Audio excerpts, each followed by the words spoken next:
भारत में आज की डेट में खूब सारे करोड़पति हैं और दिन ब दिन बढ़ते ही जा रहे हैं। और सिर्फ ये बढ़ ही नहीं रहे बल्कि जो पुराने अमीर हैं वो भी दुनिया के अमीरों को पीछे छोड़ने में लगे हुए हैं, जैसे गौतम अडानी और मुकेश अंबानी। गौतम अडानी या बिल गेट्स को भी पीछे छोड़कर दुनिया के चौथे सबसे अमीर व्यक्ति हैं, तो वही मुकेश अंबानी अब दुनिया के 10वें सबसे अमीर इंसान हैं। इसी तरह से अब भारत के अमीर और अमीर होते जा रहे हैं। लेकिन इसी भारत में कुछ ऐसे भी अमीर गुजरे हैं जो आज अपने हिसाब से फकीर बन चुके हैं। और आज के इस वीडियो में हम आपको कुछ ऐसे अमीर फकीरों के बारे में बताने जा रहे हैं। तो चलिए शुरू करते हैं। ललित मोदी। सबसे पहले आते हैं ललित मोदी। आजकल ये बहुत ज्यादा चर्चा में है, लेकिन उसकी वजह इनकी दौलत नहीं बल्कि सुष्मिता सेन है। खैर, उन पर हम बात नहीं करेंगे, आज हम उनकी अमीरी पर बात करेंगे। साल 2010 में बीसीसीआई द्वारा आईपीएल में सट्टेबाजी और मनी लॉन्ड्रिंग मामले में दोषी करार दिए जाने के बाद से ही ललित मोदी भारत से फरार हैं। Lalit Modi Indian Premier League के पहले प्रेसिडेंट और कमिश्नर थे। उन्होंने ही साल 2008 में आईपीएल की नींव रखी थी। साल 2010 तक उन्होंने इस टूर्नामेंट का नेतृत्व भी किया। एक वक्त में उनकी नेटवर्थ 4,500 करोड़ से भी ज्यादा थी, लेकिन आज उनकी नेटवर्थ केवल $5.41 मिलियन, माने कि भारतीय रुपए में सिर्फ 41 करोड़ रुपए रह गई है। अब आप में से बहुत से लोग ये सोच रहे होंगे कि यार ये तो बहुत है, पर दोस्तों असल में इनके हिसाब से कुछ भी नहीं है। सुब्रत रॉय। सुब्रत रॉय एक समय में भारत के सबसे अमीर शख्स हुआ करते थे, लेकिन वो आज करोड़पति से सीधा रोड़पति हो चुके हैं। ये वाकई हैरान कर देने वाली बात थी। सुब्रत रॉय के सहारा ग्रुप के निवेशकों के करोड़ों रुपए हड़पने का आरोप है। दिसंबर 2012 में सहारा समूह के आग्रह पर सुप्रीम कोर्ट ने सहारा समूह को लगभग 25,000 करोड़ की राशि को 3 किश्तों में जमा करवाने को कहा था। इसमें से 5,120 करोड़ रुपए की राशि तुरंत जमा करनी थी और पहली किश्त तो सहारा ने जमा कर भी दी थी। लेकिन उसके बाद फरवरी 2013 में जब सहारा 2 बची हुई किश्तें जमा करने में असफल रही, तो सेबी ने सहारा समूह के बैंक खाते फ्रीज करने और जायदाद को जब्त करने के आदेश जारी किए। सहारा ग्रुप निवेशकों के कुछ पैसे तो लौटा चुकी है, लेकिन अब भी निवेशकों के हजारों करोड़ रुपए लौटाने हैं। सुब्रत रॉय 10 साल पहले तक अरबों की संपत्ति के मालिक थे, लेकिन आज उनकी नेटवर्थ घटकर केवल 1.52 करोड़ रुपए रह गई है। विजय माल्या। भारत के 17 बैंकों का 9,000 करोड़ लेकर फरार विजय माल्या के नाम से तो हर कोई वाकिफ ही होगा। किंग ऑफ गुड टाइम्स के नाम से मशहूर विजय माल्या कुछ साल पहले तक पैसा पानी की तरफ आया करते थे। आईपीएल से लेकर समुद्र में याट पर अय्याशी वाली जिंदगी वो जीते थे, लेकिन आज उस पहले वाली जिंदगी के लिए वो तरस रहा है। विजय माल्या किंगफिशर एयरलाइंस का मालिक है।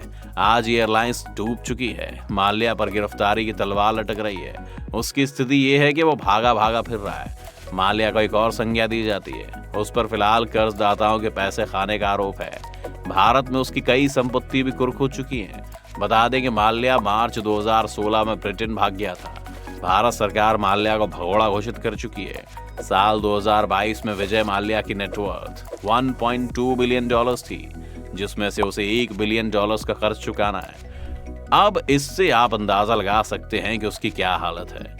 65 साल का माल्या ब्रिटेन में फिलहाल जमानत पर है। स्टेट बैंक ऑफ इंडिया ने उसकी गिरफ्तारी की मांग की है, जबकि भारत सरकार लगातार उसके प्रत्यर्पण की कोशिश में जुटी हुई है। अनिल अंबानी। साल 2008 तक अनिल अंबानी दुनिया के 8वें सबसे अमीर शख्स थे। उस वक्त उनकी नेटवर्थ $42 बिलियन हुआ करती थी, लेकिन किस्मत कब इंसान को अर्श से फर्श पर पटक दे कुछ कहा नहीं जा सकता है। अनिल अंबानी के साथ भी कुछ ऐसा ही हुआ। 10 साल पहले तक अनिल अंबानी हर दिन अरबों से नीचे बात नहीं करते थे, लेकिन आज पाई के मोहताज हैं। दुनिया के सबसे अमीर बिजनेसमैन की सूची में अपना एक स्थान रखने वाले अनिल अंबानी की आज स्थिति क्या है वो सब जानते हैं। किसी ने सोचा भी नहीं होगा कि मुकेश अंबानी के साथ बंटवारा होने के बाद उनकी ये हालत हो जाएगी। फोर्ब्स ने साल 2007 में अनिल अंबानी को सबसे अमीर बिजनेसमैन बताया था। यहाँ तक कि संपत्ति के बंटवारे के बाद अनिल अंबानी के पास मुकेश अंबानी से ज्यादा संपत्ति थी। वो कागजात में अपने बड़े भाई मुकेश अंबानी से ज्यादा अमीर थे। साल 2006 में उनके पास मुकेश अंबानी की तुलना में 550 करोड़ अधिक की संपत्ति थी, लेकिन आज वो कंगाल हो चुके हैं। कर्ज के भारी बोझ तले अनिल अंबानी की कंपनी रिलायंस कम्युनिकेशन पर चीनी बैंकर्स का 5,000 करोड़ रुपए का डिफॉल्ट है। मीडिया रिपोर्ट्स के मुताबिक अनिल अंबानी को हर महीने 450 करोड़ रुपए का नुकसान हो रहा है। बैंकों का अरबों का कर्ज ना चुका पाने की वजह से उन्होंने खुद को दिवालिया घोषित कर दिया है और आज अनिल अंबानी की नेटवर्थ शून्य है। कैसे कोई अमीर से फकीर बनता है वो अनिल की कहानी बखूबी बताती है। मेहुल चौकसी।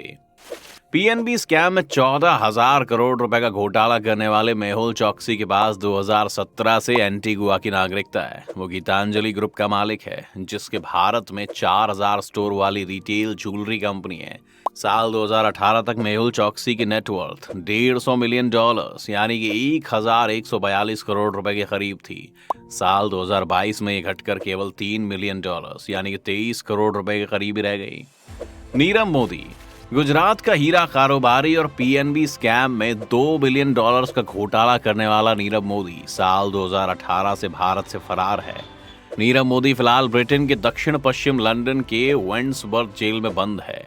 साल 2017 में नीरव मोदी की नेटवर्थ $1.8 बिलियन यानी कि भारतीय रुपयों में 13,713 करोड़ रुपए के करीब थी। नीरव मोदी को $4 बिलियन यानी भारतीय रुपयों में 30,480 करोड़ रुपए का कर्ज लौटाना है। शिविंदर और मलविंदर सिंह। शिविंदर और मलविंदर सिंह ये दोनों भाई हैं जिन्हें जेल की हवा भी खानी पड़ी। इनकी बर्बादी की कहानी साल 2008 में शुरू हुई, जब उन्होंने रेनबैक्सी में अपनी हिस्सेदारी जापान की कंपनी दाइची सांख्यो को 9,576 करोड़ रुपए में बेच डाली। इससे मिले पैसों से उन्होंने साल 2009-10 में 2,000 करोड़ रुपए कर्ज और टैक्स चुकाने पर खर्च किए। वहीं 1,700 करोड़ रुपए अपने non banking finance company rally gear में और 2,230 करोड़ रुपए अपने हॉस्पिटल चेन फोर्टिस में निवेश किए।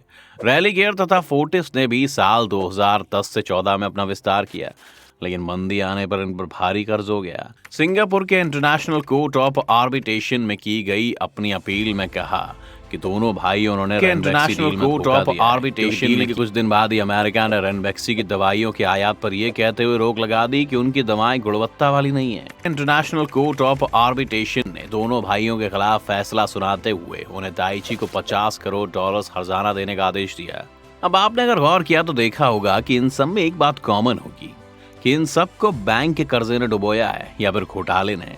और अगर सरकार की बात करें तो वो क्या कर रही है? तो मंत्री निर्मला सीतारमण ने दिसंबर 2021 में कहा था कि जुलाई 2021 तक बैंकों ने विजय मान लिया। नीरव मोदी और मेहुल चोकसी की संपत्ति को बेचने के बाद 13,109 करोड़ रुपए की वसूली की थी। इसी बीच भारत सरकार ने नए आंकड़े जारी करते हुए बताया कि सरकार अब तक विजय माल्या, नीरव मोदी, मेहुल चोकसी से करीब 18,000 करोड़ रुपए बरामद कर चुकी है। आपको क्या लगता है, सरकार पैसा वसूल कर पाएगी क्या? हमें कमेंट करके जरूर बताएं।